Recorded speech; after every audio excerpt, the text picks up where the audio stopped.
Welcome, everybody, to the Friday, July 26th podcast personnel bad news edition of On Iowa Politics.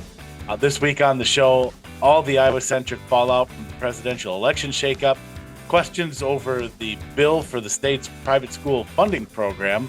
That's the bill as in the tab, not the legislation. And official word on when new abortion restrictions will go into effect. Hello, everyone. I'm Erin.murphy, the Des Moines Bureau Chief for the Gazette in Cedar Rapids. With me this week, our Gazette Deputy Bureau Chief, Tom Barton. Good afternoon, Tom. Howdy. We have Lee Des Moines Bureau Chief Caleb McCullough with us. Hello, Caleb. Good afternoon, Erin. Sarah Watson of the Quad City Times is here. Hello, Sarah. Greetings, Erin. Rounding out the rosters, Jared McNett of the Sioux City Journal. Hello, Jared. Erin, there just has not been enough to talk about lately. We gotta find some topics. Writing these podcast template scripts has been a real challenge lately. I've really had to scrape the barrel for something to talk about. A lot of long nights staring at Microsoft Word, just wondering what to type. Staring at the white ball. Here's what we came up with. For the second consecutive week, there was a gigantic story in the presidential election. 2 weeks ago, it was the assassination attempt on former President Donald Trump. And by the way, just before we hit record here, Jared was pointing out that a couple of weeks ago, we wondered how long that would stay in the news cycle. And here we are, all of 12 days later, and a presidential assassination attempt is like barely on the news needle anymore. Just incredible. This past weekend, part of the reason for that is that President Joe Biden revealed that he will not seek re-election after all. So let's dive straight into that and take a look at things through an Iowa lens, as we always do around here. The first thing is logistics. Biden is out, so Democrats need a candidate to run against Trump. And it became pretty apparent remarkably quickly that Vice President Kamala Harris will be that candidate. And Caleb, the Iowa delegates to the national convention, fell right in that line, didn't they? Yeah, so it was, by all accounts, a pretty quick discussion. The delegates met on Monday night, and Tom had already spoken with a few delegates on Sunday, and it did seem like there was a lot of support for Kamala Harris to be their candidate already. And so by the time they met Monday night, she had already gained the endorsement of every sitting Democratic governor and top Democrats like Nancy Pelosi. And so that evening on Monday, the delegation had a meeting to discuss what their next steps were. And they quickly announced that the full Iowa delegation of 49 delegates was fully behind Kamala Harris as the nominee. I don't know if Iowa was the one to cross that line, but on that night, she met the threshold of state delegations supporting her to have enough votes to receive the nomination. As we talk right now, there's only a few state delegations and territories that have not fully endorsed her. So it's become pretty clear that she's gonna be the nominee for Democrats when they meet to officially nominate. The delegates that I talked to from Iowa were pretty excited about the concept of Harris being their nominee. Janice Weiner, who's a senator from Iowa City and a delegate, said that it's a historic moment and that Harris is the right candidate for the moment. And she, mentioned her position on issues like abortion rights and voting rights, and said that she, will have the ability to energize and win over voters. There was also a reaction from Republicans on Sunday, excuse me. Iowa's Republicans joined many across the country in saying that Biden should resign from office if he's not up to the task of campaigning. Their argument being that if he decided he doesn't have the energy or he's not sharp enough to run his campaign, he should also not be running the country. There's no indication that. Go ahead. Sorry, I was just going to jump in on that specific point. Sorry, because I think it's noteworthy that Biden himself has not said that, and probably not accidentally, right? Like, he didn't say, I'm dropping out because I'm just not up to it anymore. He didn't give that fodder to the Republicans to keep fanning that flame. I'm like I said, I'm guessing intentionally. Right. Yeah, that's definitely true. He's this whole time has been saying, even before he dropped out, that he has the energy and he's sharp and everything. And even now, as you said, his kind of statements have been that he has recognized that he's not the best candidate to do this this year, and that he wants to cement his legacy and to pass the torch on to the next generation, et cetera. Yeah. So yeah, there's no indication that he, has any intentions to resign his office. Yeah. Sarah, you talked to some of the Quad City area delegates, I believe. What did they have to say? Similar to what the folks Caleb talked to? Yes, yeah, definitely 100% backing Kamala Harris. I talked to one Scott County delegate who he was just really shocked that Joe Biden stepped down. I mean, there had been so many weeks of bad press that he was like, all right, we're in it for the long haul. And then, the announcement came on Sunday and he just like he said he was immediately ready to back Kamala Harris and said that he had put his hand up to be a delegate to kind of say thank you to Joe Biden because of his early positions on like same-sex marriage and his all the work he'd done on like infrastructure and climate change as a president. So was really prepared to support him all the way through, but was really excited about Kamala Harris and encouraged by the fundraising numbers that happened after, or the amount of funds raised after the announcement and the endorsement of Kamala Harris. I was going to put this question to Todd, so if anybody else has a thought on this, pick it up. And by the way, for loyal listeners who may be wondering, Todd is fine. He just has had a remarkable string of conflicts with our recording time. At a great period of time, too. Yeah. At just the right time. God. But he's fine. Don't worry about Todd. He'll be back on the podcast sooner than later, hopefully. It strikes me. I have been thinking about this since Sunday. Was it that the president made this announcement? That it's pretty remarkable, and I did allude to this in my intro, how fast and how widespread this has been. This rallying of support in the party around Kamala Harris. And I know maybe that seems natural because she's been vice president, and so she was clearly the favorite, at least. But look, let me put it this way: we all on this podcast have covered Democrats and Democratic politics and Democratic Party goings on, and procedurally things can be messy in the Democratic Party, I think, is a polite way to put it. We've sat in on party meetings that take 2 hours before they even get through the first agenda item. So to see, and not just in Iowa, nationally, how quickly the party has coalesced around Kamala Harris and how enthusiastically they've done it. And we've talked about extensively how there's different, wings within the party, and that enthusiasm is coming from all corners of the party. It's pretty remarkable to me, and I don't know if anybody else has any thought on that. But that's one thing that's really struck me this week is how quickly and how widespread that support and enthusiasm for this change and for Kamala Harris's candidacy has been. I think as much as anything, it's definitely for the change. I think it could have been any number of candidates that were announced were going to be replacing Biden, and that would have happened because, I mean, there's plenty of polling that just showed people did not want him as the nominee. A lot of people don't want Trump as the nominee again either. People just did not want to feel like they were stuck with the same choice for another cycle. Yeah, no, that's a really good point, and I did have that thought too. Is it as much about the change from Joe Biden as it is Kamala Harris herself? That's a fair point. Yeah, I would have to agree with Jared. And I think the other thing is that I think you had a lot of Democrats who, wanted to move past all of the media attention and the headlines and the reporting about, is Biden up to the job? Is he up to the task? And didn't want to go from that to a floor fight potentially during the convention, and just wanted to move on with, kind of the energy and enthusiasm, that we've now seen with a change at the top of the ticket, and didn't want to make it this kind of long, protracted potential fight. They wanted to move on with Kamala Harris. She was for lack of a better term, clear choice, being the vice president. And what message does it send, to voters and, going up against Trump if it's not her and we go with somebody else?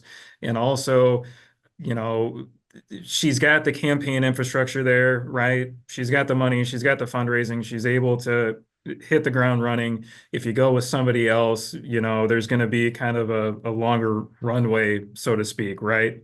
Mm-hmm. I also think Republicans just had this convention where unity was such a big theme of their convention, where the whole party came together around Trump, especially after the assassination attempt. It had a lot of symbolic value. Nikki Haley spoke, one of his biggest critics in the party. And yeah, I think it was important for Democrats to also show, hey, we're also unified. We may not have been under Biden, but now, a day after he dropped out, we're all together and we're all on board. And so yeah, it helps for the Democrats to show that symmetry with the Republicans. Yeah, absolutely. What this just occurred to me too, and I didn't give a heads up on this, so forgive me to y'all here. Quick show of hands. Did any of y'all cover Kamala Harris in the 2020 caucuses? Sarah, you did. Okay.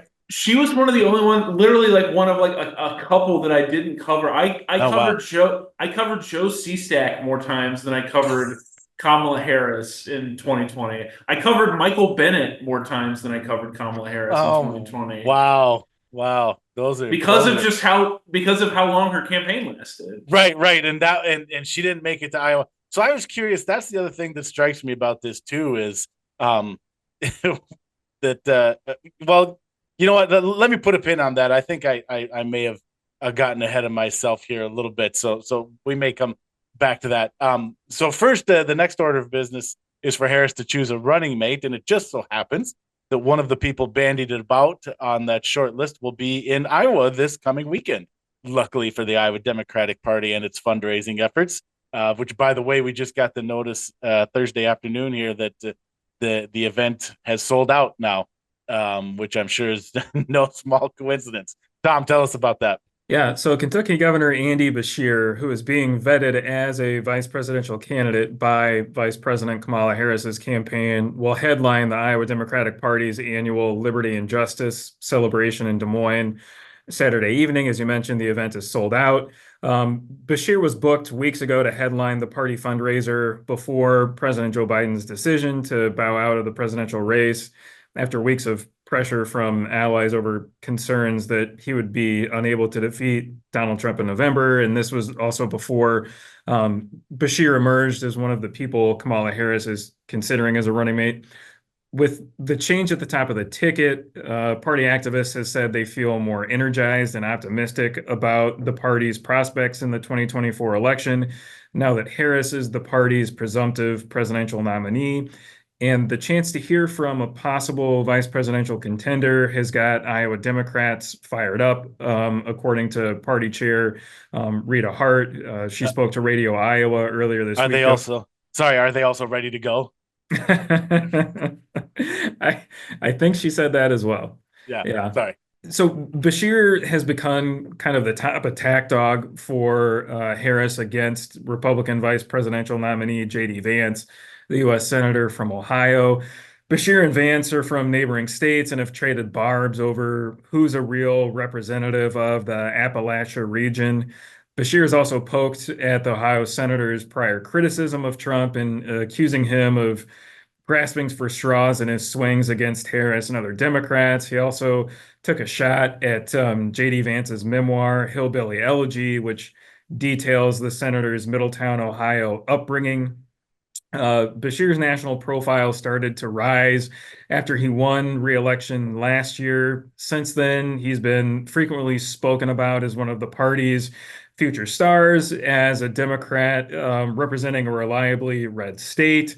Beshear appeared on MSNBC earlier this week, said that Harris has his full endorsement in the presidential race and would do all he could to support her. He's one of several Democrats who've been in the spotlight this week, again, after Biden announced that he would be dropping out of the presidential race and endorsing Harris to take his place. So Beshear joins a potential short list for running mates that include North Carolina Governor Roy Cooper, Pennsylvania Governor Josh Shapiro, and Arizona Senator Mark Kelly. Yeah, there you go. so that'll be interesting, and it's going to be watch for Tom's coverage. Tom's going to cover that for us Saturday night. It'll be interesting to get a sense of the enthusiasm in that room. I'm guessing it's going to feel a lot different than it would have before the events of this past weekend. So that'll be fascinating, and we'll obviously, like I said, watch for Tom's coverage this weekend, and we'll definitely talk about that on next week's podcast. So if it's another dry week, we have at least that much to talk about. Sorry, go ahead, Jared. I get the possibility of the Bashir pick, but I really don't think it's going to be him for a couple reasons. Because Kentucky isn't really in play, so that doesn't really gain you anything to have him as your VP. It does seem like it's going to be Josh Shapiro of Pennsylvania or Mark Kelly from Arizona, since those are swing states. And in the case of Josh Shapiro, he just won Pennsylvania pretty convincingly 2 years ago. But like Tom was talking about, Bashir's like in his 40s, so it makes sense for him. It's like we're the future of the country kind of thing. So that would be like the big reason I would think they would go with him as much as anything. It's just to make that argument or fully cement that kind of argument. Yeah, it'll be interesting. And the other two names that you heard a lot, but early, like immediately, like this story is like 4 days old. I'm talking about this like this was in ancient times in this cycle. We're Gretchen Whitmer of Michigan and a little bit of Gavin Newsom of California. And I haven't. I'll confess, I'm just kind of spitballing here. I haven't read anything that's reported this specifically. I assume Newsom is not taken off as a possible running mate to avoid a California ticket. And then I don't say this to be sexist. Please don't cancel me. But I assume that Whitmer did she withdraw on her own, or her just name just kind of faded as to avoid an all female ticket? She's kind of given statements to the effect of like that's not what really I thought. Wanting to, yeah. I knew she did for sure. Like she said pretty immediately, I'm not running for the nomination itself. I can't remember what she said about as a possible running mate, but I haven't heard her name as much as the ones that Tom listed there, the same ones that I've been hearing. Another name that's been floated, I think, is on the list of people that have been being vetted is Minnesota Governor Tim Walz. Oh, thank you. I thought there was one more. That's the one. Yeah, he was in Iowa a few times during the caucus cycle and is kind of the Iowa Democrat, one of the Iowa Democrats' top surrogates because they don't have too many statewide Democrats to carry their message.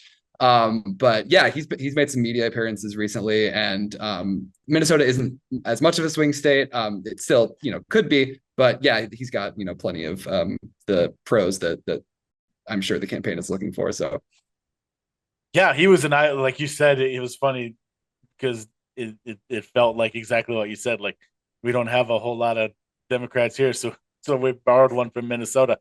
We had him on Iowa Press. It was actually a really interesting show, and he was an interesting guy both on and off camera. So that'd be interesting if it wound up him. And this is what I started to allude to earlier, and like I said, I kind of got ahead of myself. I just kind of find it interesting that this means now that the Democratic's presidential candidates in 2020 and 2024, respectively, in the 2020 Iowa caucuses, placed fourth and DNF for you sports fans. That means did not finish. Biden was fourth, and Harris dropped out of the campaign before the caucuses.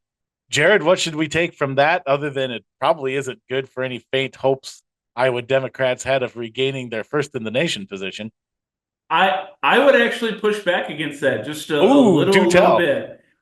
This is not something I would lay any money on at all, but I was thinking about the fact that with Biden now out and it not really being his party going forward, he's not really going to be the standard bearer. I was wondering if there is some sort of faint glimmer for the Iowa caucuses returning to first in the nation for Democrats, because the whole switch to the South Carolina thing really was a move intended to bolster Biden early in 2024. They wanted a state that would be an absolute lock for him as an incumbent in 2024 to show strength.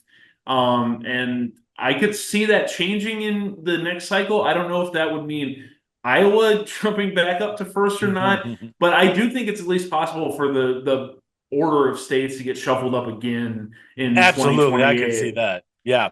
Even if let's say Harris wins, though, I mean, she didn't even make it to the caucuses here. Would she entertain giving Iowa another look? I don't know about one way or the other, but Yeah. she doesn't necessarily have any loyalties to South Carolina because she That's didn't true. To last any of the that other long, states. and and it wasn't really That's a good point. And even with Biden's disappointing showing and Harris not even making it to the caucus night, it is still worth reiterating that how predictive, and we've talked about it before, how predictive Iowa has been for Democrats overall, even if the last cycle or so wasn't Right. so Right. much. Yeah. Because Clinton won it in 2016 and then went on to get the nomination. Same for Obama in 2008, Kerry, Al Gore, etc. So yeah. Historically, But the track record is there. You're absolutely right about that. 2020 But- was the one-off. it is pretty striking that we had somebody that finished fourth and didn't even get close to making it to caucus night because Harris dropped out in 19, right? Like she didn't even get to 2020 if I Right. remember Correct. correctly. Correct. Yeah. And that's why I asked real quick before we move on, how many of you all covered her in that cycle, because I'm curious what you all remember of her as a candidate. And because I remember being struck by, it seemed like, she got decent crowds. It seemed like the people liked her message at the time, but there was just some disconnect there that I could never quite explain. She obviously never took off in the polling. And I don't remember, figuring out exactly why that never happened for her. But I just remember covering a few of her events and kind of seeing that this just isn't taking off the way Bernie and Pete and even like Liz Warren and Amy Klobuchar were. So it was interesting. And now here she is the nominee. Oh, I was just gonna say, it seemed to me like she didn't really easily fit into like is she liberal? Is she moderate? Like she kind of positioned herself to the left on some issues like Medicare for all and really like attacked Biden on the busing issue. But it didn't really, I don't know, I guess covering it didn't really feel like she was, though, in the same consistency camp as like Elizabeth Warren and Bernie Sanders with like consistency of policies, because she was also like a prosecutor. And it just, I don't know, I just remember feeling like it was a little bit inconsistent on like, okay, where is she at? And also there are 18 other candidates that you could possibly support. And so there were, a number of other candidates that like also did not gain traction, like Cory Booker, did not really gain a lot of traction, even though people thought he was like a fantastic speaker. So I mean, just I think speaks to just how many candidates there were in 2020. That's a really good point, Sarah. Kind of the way that it's the old lanes thing, right? What lane were people running in? I hadn't considered that or recalled that. That's a really good point about, if you were this kind of voter, you liked Bernie or Liz Warren. And if you're this kind of voter, you liked Joe Biden or maybe Pete Buttigieg, and Harris kind of maybe didn't fit either one of those. And I'm glad you mentioned Cory Booker, because he even, everything I said about Harris multiplied by about 20 times for him, because Democrats loved him and nobody picked him first in their polling. It's pretty close, but he also, if I'm remembering correctly, didn't actually make it to 2020. I think it was late 2019 when he got out of the race. I think you're right. So it's just fascinating stuff to think back on. Well, there's the lane thing like Sarah talked about. And then the other thing that a lot of people have mentioned already is that something else that probably wasn't working to Harris's advantage in 2019 and 2020 is trying to run on a prosecutorial background in the Democratic Party in that particular cycle as like the state's top cop is not really a strength or an asset in that particular period of time. Many other people have already talked about that before. So fascinating to think back on and see where we are now today. And it'll be interesting to see how she is as a campaigner again 4 years later. We're gonna get a look at that, so we'll see. All right, moving on. A couple other state level topics to talk about this week. Iowa Auditor Rob Sand published a report that says the Iowa Department of Education did not follow proper procedures when amending a contract with the company that administers the state's private school choice program. As a result, the cost of administering the program will more than double, according to SAN's report. Caleb, you reported on this one this week. Tell us a little more. Yeah, so this is a pretty number heavy one, so I'll try to simplify it as much as possible. But yeah, so the Iowa Department of Education signed a contract with Odyssey, a New York-based company, to administer its education savings account program back in April 2023. Odyssey was selected from a competitive bidding process, and the contract, which we reported at the time, was for about $4.3 million over 6 years. And that was by far the lowest bid that the state got. And in July of that year, the department, and this is now was reported in SAN's report, this amendment had not been previously disclosed by the state or by the department. The department signed amended the contract to add some variable fees. And that included a 0.25% payment on all expenses under the ESA program. So that's essentially 25 cents out of every $100 spent for the total program, including tuition, the state would give to Odyssey essentially for transaction fees for online, to cover online transaction fees. And that came out to about $300,000 last year. So that increased the first year costs from what was originally agreed to at $685,000 to $985,000. And as more students participate in the program, which they will, we already know this year that more than 30,000 students have been approved, those transaction fees will grow. And SAN's report estimated that the annual cost will double from the initial estimate of $730,000 by 2026. And by 2027, it'll be more than $800,000 on top of that $730,000. So, starting a year from now, the actual yearly cost to the state to administer this contract is going to be twice as much as what's originally signed. This amendment, SAN said, was made without proper documentation. According to the department's policy, they need to have a description of the need to amend the agreement before amending it, and they also need to get approval by the Bureau of Accounting.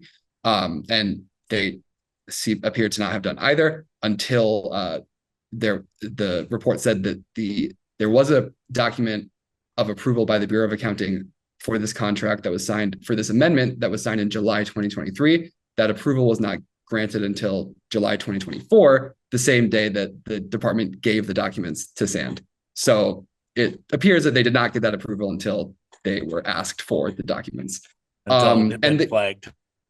Right, until they had to. And the Department of Education hasn't denied this, that they didn't follow proper procedure.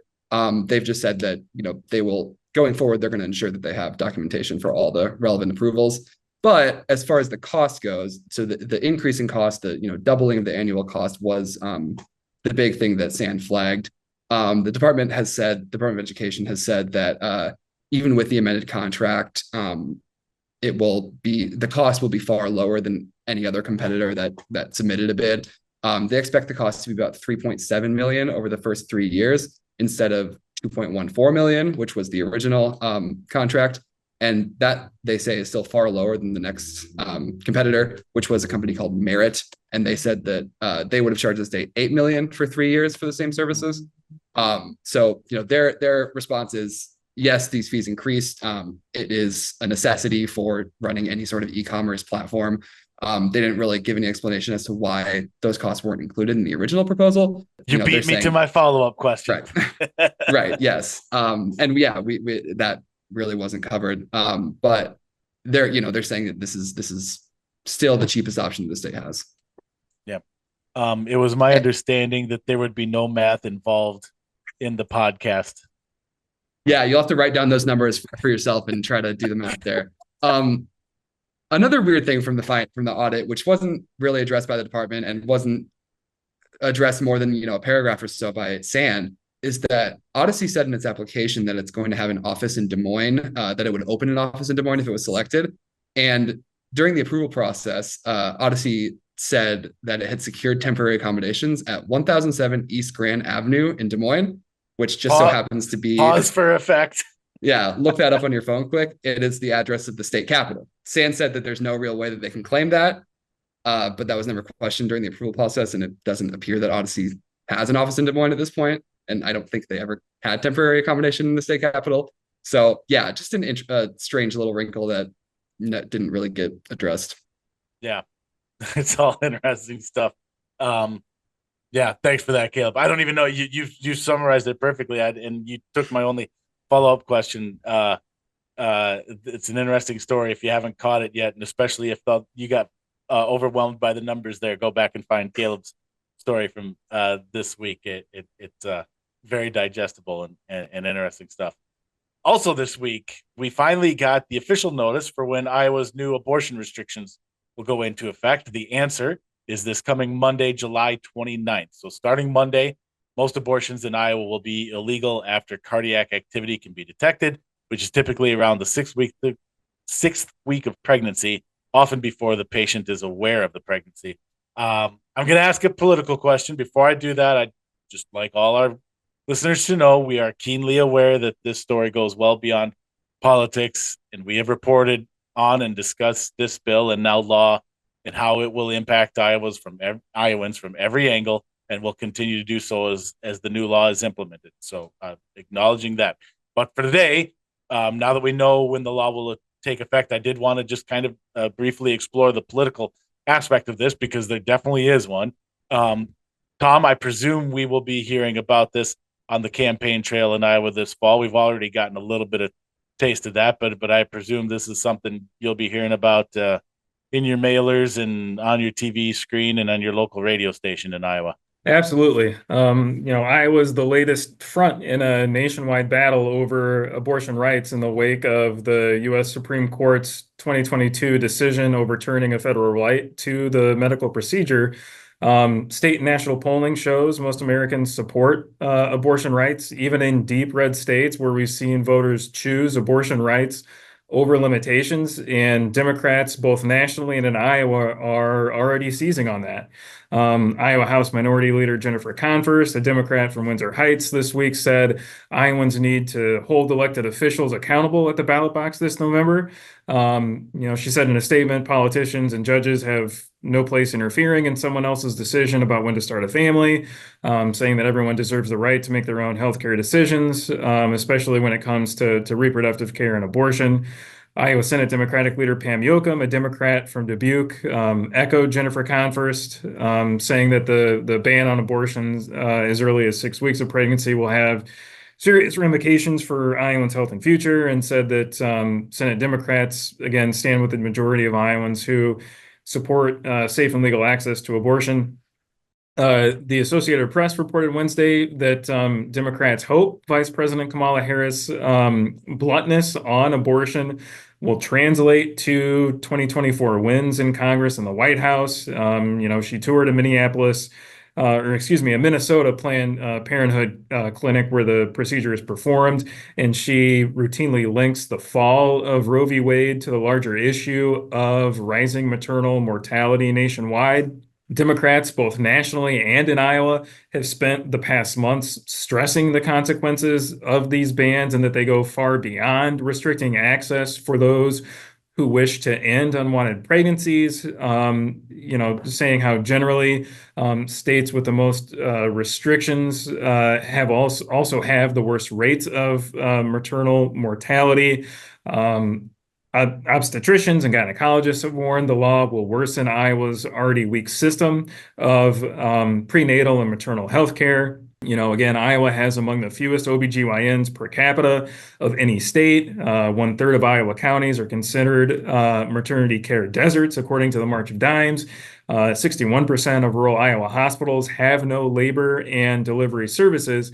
And so between now and November, you can count on the message by Democrats, intensifying on the campaign trail, as you mentioned, Erin, along with ads and stories from Iowans unable to access care in the state. I also wouldn't be surprised if they play up the scathing dissent from Chief Justice Susan Christensen, stating the ruling undermines women's rights and that the law's exceptions are too narrow to protect women's health.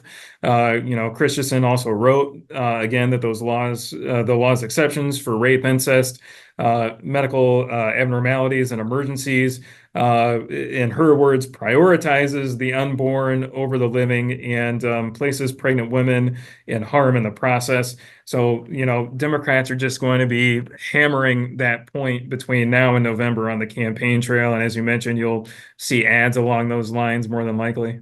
I was going to say what's really striking is the inverse of this is that the Republican Party has really dialed back on talking about abortion. Like it did not come up a lot at all during the RNC.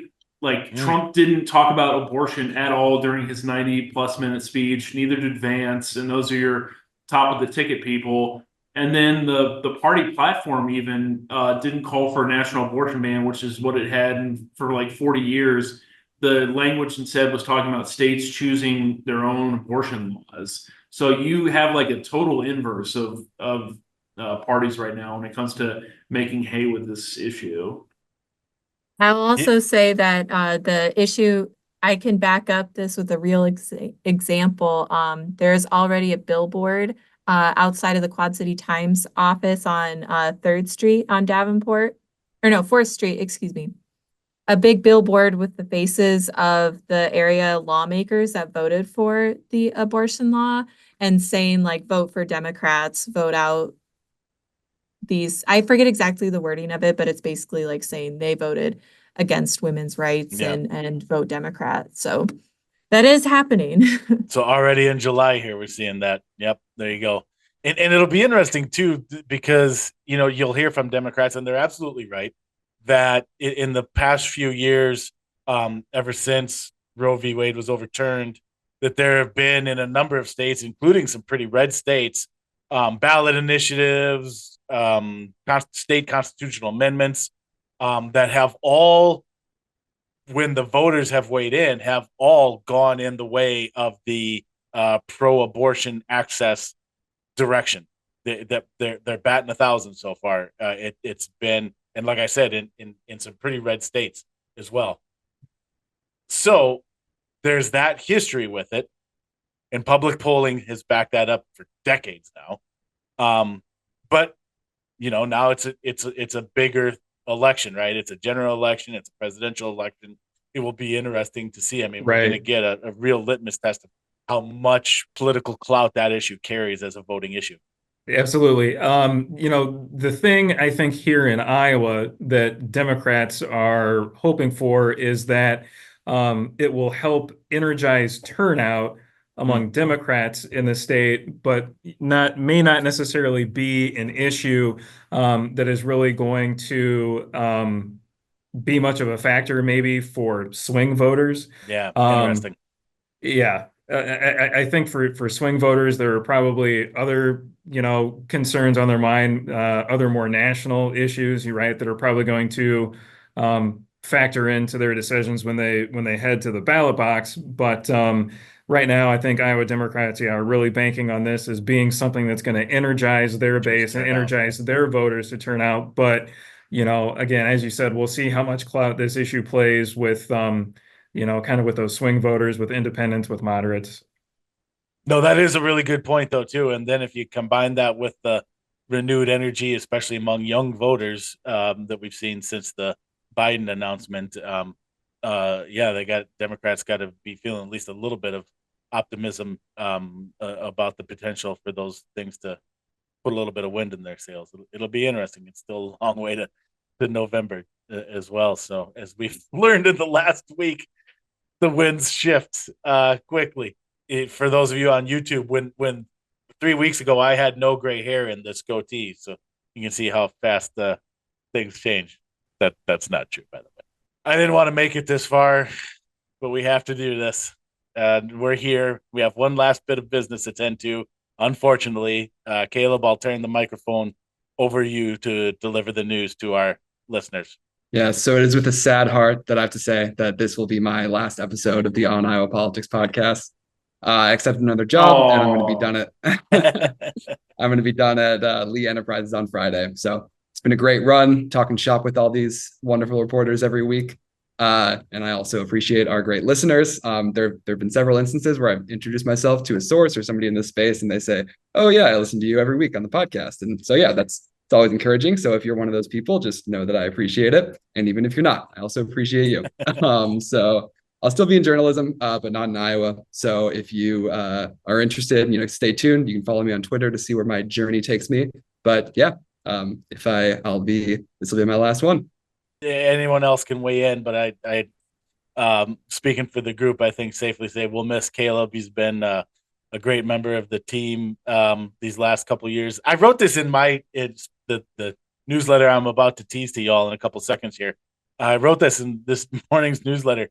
It was funny as I'm going through it, and I said, for these past 2 years, I kind of stopped and said, it's only been 2 years. Like, it feels like Caleb's been with us for like 10 years. And I think that speaks to two things. It speaks to the beat and the news cycles we've experienced over these last couple of years. But I think it also speaks to how seamlessly Caleb fit in right from the start, fresh out of the University of Iowa, and how he's felt like he's been a member of the team for a lot longer than he has. And that speaks to the work he's done and the kind of person he is. So we are going to miss Caleb, but we're happy for him personally and professionally. Nana, I know what he's doing next. And I only say that to let you know that it's okay. It's good. Stick around, follow him, and you'll be glad you did. He'll keep doing great and interesting things for us. It's not even really a big secret. I just got to keep everybody in suspense so they don't forget about me. I appreciate that. That's well done. That's some good showmanship. Nice job, Caleb. That's a perfect way to go out. Let's end it there. Thanks again, Caleb. We'll miss you, man, and good luck, all the best, and make us proud. Thank you. Yeah, I really appreciate it. All right, that's it for this episode of On Iowa Politics. If you're not already, please subscribe to us on your streaming service of choice or on the YouTubes, where you can also smash that like button. You'll also find that podcast each week on your preferred Gazette or Lee newspaper website. Now that you've listened to the On Iowa Politics podcast, make sure you'll also subscribe to the On Iowa Politics newsletter, where every morning in your inbox you'll receive all the latest politics and government coverage from our team and the occasional heartfelt farewell. You can subscribe to that free newsletter at the Gazette's website, thegazette.com. And lastly, don't forget that the work of everyone you heard here today can be found on the pages and websites of the Quad City Times, Muscatine Journal, Cedar Rapids Gazette, Waterloo Cedar Falls Courier, Mason City Globe Gazette, Council Bluffs Daily Nonpareil, and the Sioux City Journal. For Tom Barton, Kayla McCullough, Sarah Watson, Jared McNett, I promise Todd Dorn will be back, and our producer Bailey.cichon, I'm Aaron Murphy. Be well and be good.